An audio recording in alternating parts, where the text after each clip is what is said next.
সূরাত আলে ইমরান থেকে 104 105 নম্বর আয়াত, দুটি আয়াত তেলাওয়াত করেছি। আগে অর্থ করি, এরপরে আমরা ব্যাখ্যার দিকে যাব। আল্লাহ পাক বলছেন, ওয়ালতাকুম মিনকুম উম্মাহ, তোমাদের মধ্যে একটি দল থাকবে, একটি জাতি থাকবে, থাকতেই হবে। ইয়াদউনা ইলাল খায়র, যারা মানুষকে কল্যাণের দিকে ডাকবে, মঙ্গলের দিকে ডাকবে। ইয়াদউনা ইলাল জান্নাহ, ইয়াদউনা ইলা সিরাতিল মুস্তাকিম, যারা সিরাতে মুস্তাকিমের দিকে ডাকবে, যারা জান্নাতের দিকে ডাকবে। ওয়া ইয়ামুরুনা বিল মারুফ ওয়া ইয়ানহাউনা আনিল মুনকার, আর যারা সৎ কাজের আদেশ করবে, অসৎ কাজের নিষেধ করবে। ওয়া উলাইকা হুমুল মুফলিহুন, প্রকৃতপক্ষে এই বান্দাগুলি সফলকাম। সুবহানাল্লাহ। ওয়ালা তাকুনু কাল্লাযীনা তাফাররাকু, আর তোমরা তাদের মতো হইও না এই পৃথিবীতে যারা পৃথক করেছে, অর্থাৎ মানুষের মধ্যে ফিতনা সৃষ্টি করেছে, মানুষের মধ্যে ভিন্নতা সৃষ্টি করেছে, এই ইখতিলাফ তৈরি করেছে। মিন বাদি মা জাআহুমুল বায়্যিনাত, আল্লাহর পক্ষ থেকে সুস্পষ্ট বিধানাবলী আসার পরেও যারা মানুষকে বিচ্ছিন্ন করে রেখেছে, মানুষের মধ্যে ঐক্যর ফাটল ধরিয়েছে, তাদের মতো তোমরা হইও না। তোমাদেরকে বলা হচ্ছে ওয়াউলাইকা লাহুম আযাবুন আযীম, যদি এইটা করা হয়, মানুষের মধ্যে যদি বিচ্ছিন্নতা তৈরি করা হয়, ঐক্যের মধ্যে ফাটল ধরানো হয়, জাতিকে যদি ঐক্যবদ্ধ হতে বাধা প্রদান করা হয়, এই নিকৃষ্ট শ্রেণীর মানুষের জন্য বিরাট আযাব, মহাশাস্তি আমি রেখে দিয়েছি তাদের জন্য। নাউযুবিল্লাহি মিন যালিক। এখন এখানে দুইটি পয়েন্টে কথা আল্লাহ বলেছেন। একটি হলো যে একটি জাতি মুসলিম মিল্লাতের জন্য থাকবেই, একটি দল, একটি সংগঠন থাকবে, যারা আমরণ মৃত্যুর আগ পর্যন্ত সত্য এবং ন্যায়ের পক্ষে, ইসলামের পক্ষে, কল্যাণের পক্ষে মানুষকে ডাকবে। ঠিক কিনা? আল্লাহ রাব্বুল আলামিন আরেকটি আয়াতে আল্লাহ বলছেন, কুনতুম খায়রা উম্মাতিন উখরিজাত লিন-নাস তা'মুরুনা বিল মা'রুফি ওয়া তানহাউনা 'আনিল মুনকার ওয়া তু'মিনুনা বিল্লাহ। তোমাদের মধ্যে তোমরা হবে এমন জাতি, এমন উম্মত, তোমরা উখরিজাত লিন-নাস, তোমাদেরকে বের করা হয়েছে মানুষের কল্যাণের জন্য, মানুষের মঙ্গলের জন্য। এই পৃথিবীতে আল্লাহ রাব্বুল আলামিন কোন কাফের সম্প্রদায়কে বলেন নাই, বেঈমানকে বলেন নাই, মুনাফিককে বলেন নাই, জো বাইডেনকে বলেন নাই, ডোনাল্ড ট্রাম্পকে বলেন নাই, এই পৃথিবীর কোন বেধর্মীকে আল্লাহ এই কথাগুলি বলেন নাই। মুমিনদেরকে লক্ষ্য করে বলেছেন উখরিজাত লিন-নাস, মানুষের জন্য তোমাদেরকে বের করা হয়েছে। তার মানে হলো মানুষের কল্যাণের জন্য বের করা হয়েছে, মানুষের জন্য অভিশাপ করে তোমাদেরকে বের করা হয় নাই। মানুষ অজ্ঞতার যুগে থাকুক, অন্ধকারে থাকুক, এই জন্য তোমাদেরকে পাঠানো হয় নাই। আমি আল্লাহ পাক তোমাদেরকে পৃথিবীতে পাঠিয়েছি মানুষ দিগকে অন্ধকার থেকে আলোর পথ দেখিয়ে দেওয়ার দায়িত্ব দিয়া। যুগ যুগ ধরে কিয়ামত পর্যন্ত একটি সংগঠন, একটি দল তোমাদের মধ্যে থাকবেই, থাকতেই হবে। কথাটা এখন আপনারা মিলান, হিসাব মিলান, বাংলাদেশের সেই দলটি কারা? কারা ইসলামের কথা সবচাইতে বেশি বলে? নিজের দল চালানোর জন্য সরকারি কোনো মাল গ্রাস করে না, ক্ষমতা পাইলে সেই মালের তসরুপ করে না, আত্মসাৎ করে না, টাকা পাচার করে না, বেগম পাড়ায় বাড়ি বানায় না। ঠিক কিনা? আমার বন্ধুগণ, এদেশে যারাই ক্ষমতা এসেছে স্বাধীনতার পর থেকে আমরা দেখেছি, একজনে খেয়েছে 20 টাকা, আর একজনে খেয়েছে 20 লাখ টাকা খেয়েছে। একজনে 20,000, আর একজনে 20 লাখ। তার মানে যিনি 20,000 খেয়েছেন তিনি খুব একেবারে সুবিজাদা নসরুল্লাহ নাকি? না, তিনিও খেয়েছেন। আবার পরে যারা এসেছেন 20 লাখ খেয়েছেন, হাজার হাজার কোটি টাকা দেশের জনগণের টাকা লুটে নিয়ে দেশের বাইরে তারা পাচার করেছেন, বেগম পাড়ায় বাড়ি বানিয়েছেন। কথা বলছেন না যে? ঠিক কিনা? এদেশে ইসলামী শাসন কায়েম করতে গিয়ে মাত্র দুটি মানুষকে আমরা সেই জমানায় দেখেছি 2008 সনে, যখন তত্ত্বাবধায়কের সরকার ছিল, খুব হার্ড গভর্নমেন্ট 2 বছরের জন্য। এমন কোন রাজনৈতিক বড় রাঘব বোয়াল ছিল না যাদেরকে অ্যারেস্ট করা হয় নাই। প্রত্যেকের ভেতর থেকে দুর্নীতির পাহাড় বের হয়েছে। কিন্তু আমরা দেখেছি আমাদের দেশে দুটো রত্ন ছিল, দায়িত্বশীল দুটি মন্ত্রণালয় তাদের দায়িত্বে ছিল। আল্লাহর মেহেরবানি, একটা কোটি পয়সার দুর্নীতি তাদের মধ্যে পাওয়া যায় নাই। ঠিক কিনা? এটাই প্রমাণ করে যে এই জাতির শাসন কার্য, শাসন ভার কাদের উপরে ন্যস্ত হলে জাতি কল্যাণে থাকবে, ভালো থাকবে। ঠিক না? একমাত্র কোরআনের শাসন ছাড়া, 7 লোকের শাসন ছাড়া, কোরআনের আইন ছাড়া এটা সম্ভব নয়। আমি শুনেছি, আমি খবর নিয়েছি, এমন মন্ত্রী এই বাংলাদেশে 2 জন ছিল, ঘরের থেকে টিফিন বক্সে করে খাবার নিয়ে আসতেন, মন্ত্রণালয় নিয়ে খাবার খেতেন টিফিন বক্সে নিয়ে। ওনাদের বাসায় যখন যাওয়া হতো, এরকম সোফা সেট, দামি কোনো সোফা সেট ওনাদের ঘরে ছিল না। প্লাস্টিকের হাতাওয়ালা চেয়ার ওনাদের বাসায়। একজন আমাকে বললেন, তখন তো আমার বয়স কম, ওনারা আমাকে বললেন একজন মন্ত্রীর বাসায় প্লাস্টিকের চেয়ার, এটা তো মেনে যাওয়া যায় না। একটা মাত্র তাকওয়া যদি মানুষের মধ্যে না থাকে, এই ব্যবস্থা আমরা দেখতে পাবো না। এই চিত্র কোনোদিন কারোর মধ্যে দেখতে পাবো না যদি তার কলেজের মধ্যে আল্লাহর ভয় না থাকে। ঠিক কিনা?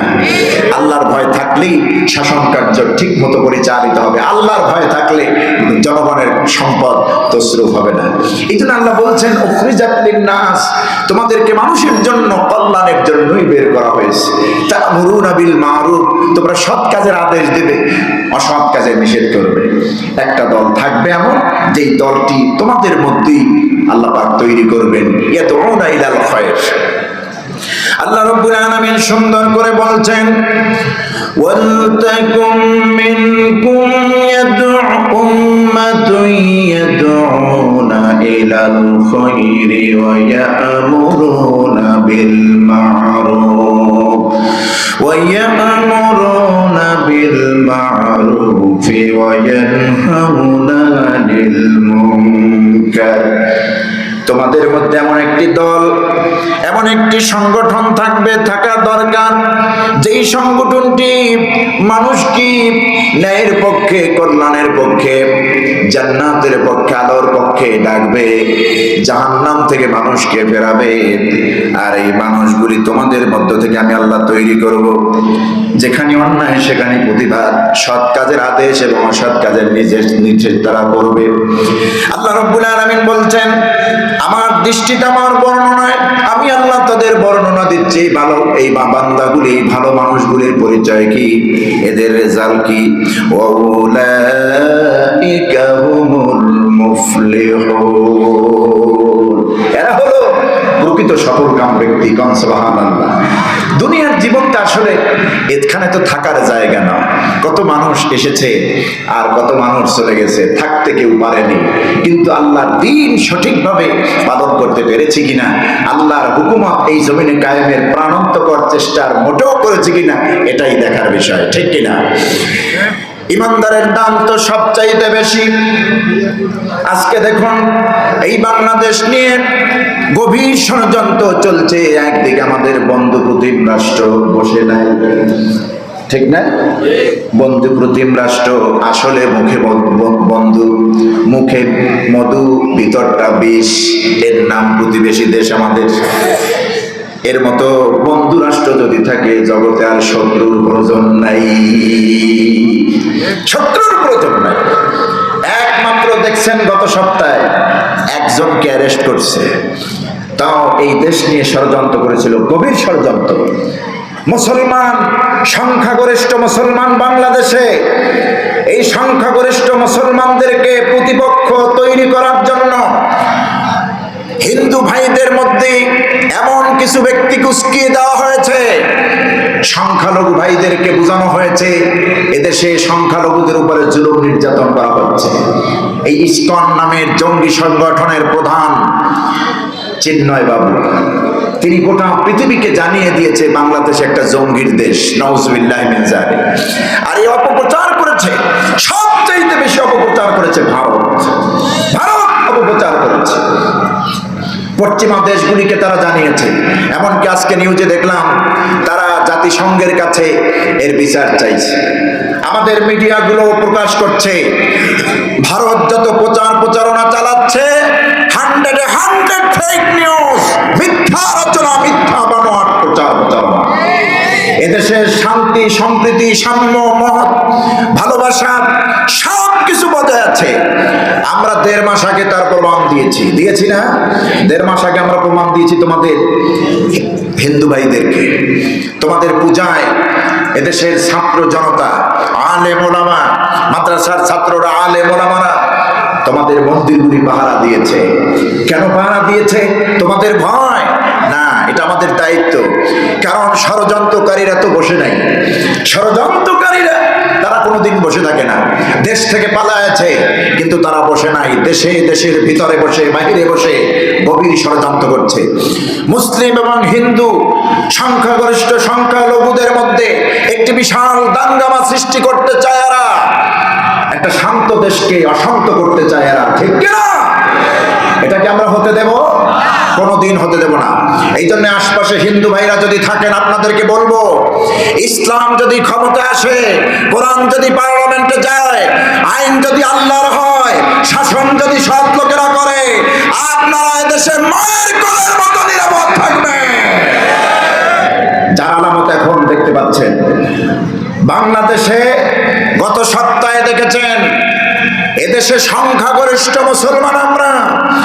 আমাদের একজন আইনজীবীকে, লয়ারকে এবং সরকারি লয়ারকে, সাইফুল ইসলাম আলিফ, 20 থেকে 25 বছর বয়স হবে, টকবকে যুবক, একেবারে জবাই করে আদালত প্রাঙ্গণে তাকে জবাই করা হলো। এর থেকে বড় সন্ত্রাসী কর্মকাণ্ড আর কিছু হতে পারে? কথার জবাব দিচ্ছেন না? জি। এর চেয়ে বড় সন্ত্রাসী কর্মকাণ্ড আর হতে পারে? আমি গত জুমায় ঢাকার পল্লবীর খুতবায় বলেছি, এই ইসকন নামে উগ্রবাদী সংগঠনকে, জঙ্গি সংগঠনকে নিষিদ্ধ করতে হবে অচিরে। কারণ এটা কোনো হিন্দু ধর্মের আচরণ হতে পারে না, এটা কোনো ধর্মীয় আচরণ হতে পারে না। সন্ত্রাসের কোনো পরিচয় হয় না। সন্ত্রাসী, ঠিক কিনা? আমার বন্ধুগণ, ওরা আলিফকে হত্যা করেছে, জবাই করে শহীদ করেছে। আমরা একটা মন্দিরও ভেঙেছি, ওদের উপাসনালয়ে গিয়ে কোনো মন্দিরে হামলা করেছি, প্রতিমা ভেঙেছি, কোনো হিন্দু ভাইয়ের ঘর বাড়ি আগুন দিয়েছি, কোনো ভাইকে আমরা মারধর করেছি? করিনি। এটা আমরা পরিচয় দিয়েছি, তোমরা আমাদের কাছে নিরাপদ। কিন্তু ভারত যা করছে, মিথ্যা প্রপাগান্ডা ছড়াচ্ছে আমাদের বিরুদ্ধে, গভীর ষড়যন্ত্র করছে। আমার বন্ধুগণ, একজন ইমানদারের দাম তো আল্লাহর কাছে এমন বেশি, যে ঈমান আনয়ন করেছিল হযরত বিলাল রাদিয়াল্লাহু তাআলা আনহু, জীবনের সব ছেড়ে দিয়েছেন, ঈমান ছেড়ে দেন নাই। আল্লাহ রাব্বুল আলামিন বলছেন, আমার বান্দাদের ভিতরে নবীর সাহাবীরা আমার কাছে অনেক প্রিয়। রাদিয়াল্লাহু আনহুম ওয়া রাদু আন যালিকা লিমান খাশিয়া রাব্বা। আল্লাহ পাক নিজে সাহাবীদের উপরে, নবীর সাহাবীদের উপরে যথেষ্ট পরিমাণ খুশি আছেন। আর নবীর সাহাবীরাও আল্লাহ রাব্বুল আলামিনের প্রতি খুশি। জোরে কান সুবহানাল্লাহ। কারণ তারা ঈমান এনেছেন মূল্য দিয়া। এক একজন সাহাবী যথেষ্ট মূল্য দিয়েছেন ঈমানের ব্যাপারে। আমাদের ঈমান আনতে গিয়ে কোনো মূল্য আমাদেরকে তেমন দিতে হয় নাই। বাড়িঘর ছাড়া আমাদের হয় নাই, আমাদের জমি দখল হয় নাই, আমাদের মা বাবারা মার খান নাই। কিন্তু এই যুগে নবীর প্রতি ঈমান আনার কারণে, ইসলাম মানার, ইসলাম গ্রহণ করার কারণে, আল্লাহকে রব হিসাবে মানার কারণে হযরত বেলাল থেকে শুরু করে নবীজির অসংখ্য সাহাবীরা চরম মূল্য দিয়েছেন। আপনারা জানেন হযরত বেলাল মক্কায় যখন কালেমা গ্রহণ করলেন, হাবশী গোলাম কুচকুচে কালো হযরত বেলাল রাদিয়াল্লাহু তাআলা। এই পৃথিবীতে কয়েকজন মুসলিম আল্লাহর প্রিয় বান্দা কালো এবং খাটো সেই মধ্যে হযরতে বেলাল অন্যতম, হযরতে লোকমান আলাইহিস সালাম অন্যতম, যার নামে কোরআন একটি সূরা আল্লাহ নাযিল করেছেন। হযরতে বেলাল এতটাই আল্লাহর কাছে পছন্দের বান্দা, তিনি যদি কাবা ঘরে আযান না দিতেন, তিনি যদি মসজিদে নববীতে রাসূলুল্লাহর মসজিদে আযান না দিতেন, ওই আযান আল্লাহর আরশে পৌঁছাতো না।